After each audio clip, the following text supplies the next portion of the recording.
Maestro Ward Stare is with us, the music director of the Rochester Philharmonic, making his debut in Pittsburgh. Welcome, Maestro. Thank Great you to very have much. you. Great to be here. Music from Fantasia. This has to be a plus plus show. It's going to be fantastic.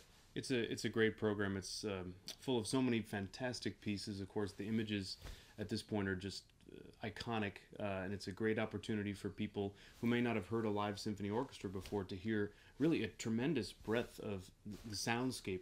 The sounds a symphony can make, from very intimate music to very big, bombastic, full orchestrated music, and it's got everything. This show.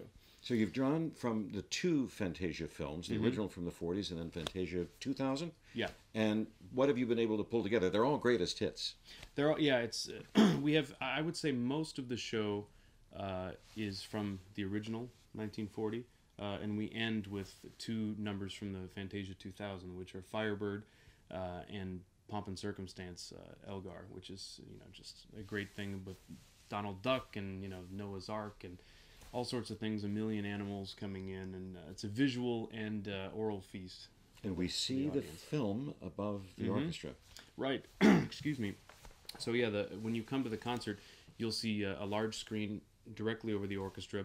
I actually have a little, excuse me, monitor, which is just in front of my conductor's stand, which shows me time code and things like that, so that I can make sure that the film lines up properly with the music. And then you can just sit back and enjoy it. Heinz Hall was originally a movie house, I believe. It was so indeed. It's a nice tribute to the legacy of the hall. And I have to say, it's my first time here this week, and the acoustics are fabulous. I'm glad you're enjoying working with the Pittsburgh Symphony Orchestra. Very Had you much. had a chance to hear the orchestra along the way on the radio? Oh, of course. I've on been tour?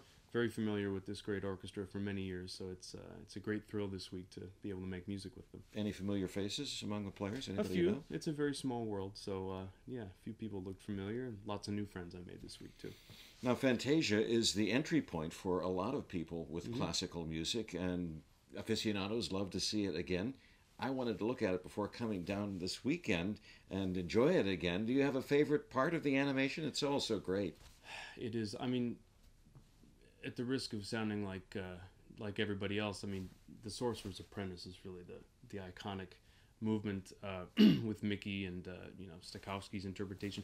I have to say, it's a wild interpretation. I was talking about it at the break with some of the musicians, and Fantasia. This part of Fantasia is really so iconic, and I said, wow, this is quite an interpretation to be sort of set in stone that way, because there are passages where Stokowski just takes off like it's just blazingly fast, and it really keeps the orchestra on their toes, but it's so effective with what the Disney artists did and the whole action in the story, so it's a lot of fun, but it's challenging for us because for me, I have to forget my own personal interpretation in a lot of cases and just essentially put on Stokowski's tails and really get inside his head so that I can try to replicate what he was doing back in 1940 as best I can.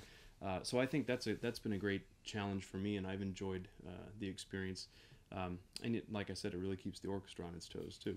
Unfortunately, the film, Mickey's been doing it the same way since 1940, so if we decide to take a little bit more time in a particular bar, he doesn't wait for us, so we have to just go with him.